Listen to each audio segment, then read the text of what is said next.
Hi ನಮಸ್ತೆ. ಇದು ಮಂಗಳವಾರದ ಬೆಳಗಿನ ವ್ಲಾಗ್ ಆಗಿರುತ್ತೆ. ಬೆಳಗ್ಗೆನೇ ಬೇಗ ಎದ್ದು ಫ್ರೆಶ್ ಅಪ್ ಆಗಿ ನಂತರ ಲೇಹನ ತಿಂದು ಬೇರೆ ಕೆಲಸಗಳನ್ನ ಮಾಡ್ಕೊಳ್ತೀನಿ. ನನಗೆ ಬೆಳಗ್ಗೆ ಆಗಿರ್ಬೋದು ಸಂಜೆ ಆಗಿರ್ಬೋದು ಕಾಫಿ ಟೀ ಕುಡಿದು ಅಭ್ಯಾಸ ಇಲ್ಲ. ಹಾಗಾಗಿ ಈ ಲೇಹನ ತಿಂದು ಮಕ್ಕಳಿಗೂ ಕೊಟ್ಟು ಬೇರೆ ಕೆಲಸಗಳನ್ನ ಮಾಡ್ಕೊಳ್ತೀನಿ. ಈ ಲೇಹನ ಪ್ರತಿನಿತ್ಯ ತಿನ್ನೋದ್ರಿಂದ ಇಮ್ಯುನಿಟಿ ಪವರ್ ಜಾಸ್ತಿ ಆಗುತ್ತೆ, ಹಾಗೆ ನೆನಪಿನ ಶಕ್ತಿನೂ ಸಹ ಜಾಸ್ತಿ ಆಗುತ್ತೆ. ಹಾಗಂತ ವರ್ಷವಿಡೀ ತಿನ್ನೋದಲ್ಲ, ವರ್ಷದಲ್ಲಿ 2 ತಿಂಗಳಾದರೂ ಖಾಲಿ ಹೊಟ್ಟೆಯಲ್ಲಿ ಬೆಳಗ್ಗೆನೇ ತಿನ್ನಬೇಕಾಗತ್ತೆ. ಇನ್ನು ಬೆಳಗಿನ ತಿಂಡಿಗೆ ಇವತ್ತು ಪನ್ನೀರ್ ಗ್ರೇವಿ ಹಾಗೆ ಚಪಾತಿನ ಮಾಡ್ಕೊಳ್ತಾ ಇದ್ದೀನಿ. ತುಂಬ ದಿನಗಳಿಂದ ಕೇಳ್ತಾ ಇದ್ರು ಮಕ್ಕಳಿಬ್ರು ಲಂಚ್ ಬಾಕ್ಸ್ಗೆ ಒಂದ್ಸಲ ಪನ್ನೀರ್ನ ಹಾಕಿ ಕಳಿಸಿ ಅಂತ. ಹಾಗಾಗಿ ಪನ್ನೀರ್ ಗ್ರೇವಿ ಜೊತೆಗೆ ಚಪಾತಿನ ಮಾಡ್ಕೊಳ್ತಾ ಇದ್ದೀನಿ.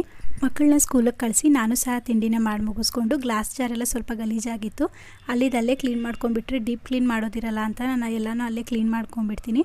ಅದಕ್ಕೆ ದಿನಸಿಗಳನ್ನ ಹಾಕಿಟ್ಕೊಂಡೆ. ಅಷ್ಟರಲ್ಲಿ ಇನ್ಸ್ಟಾಲಿ ಒಂದು ಪೇಜಲ್ಲಿ ನಾನು ನನಗೆ ಬೇಕಾಗಿರುವಂತಹ ಕೆಲವೊಂದು ಐಟಮ್ಸ್ಗಳನ್ನ ಆರ್ಡರ್ ಮಾಡಿದ್ದೆ. ಅದು ಸಹ ಬಂದಿತ್ತು. ಕ್ವಾಲಿಟಿ ವೈಸ್ ತುಂಬಾ ಚೆನ್ನಾಗಿತ್ತು, ಬಟ್ ಪ್ಯಾಕಿಂಗ್ ಇನ್ನೊಂದು ಸ್ವಲ್ಪ ಚೆನ್ನಾಗಿ ಮಾಡಬೇಕಿತ್ತು.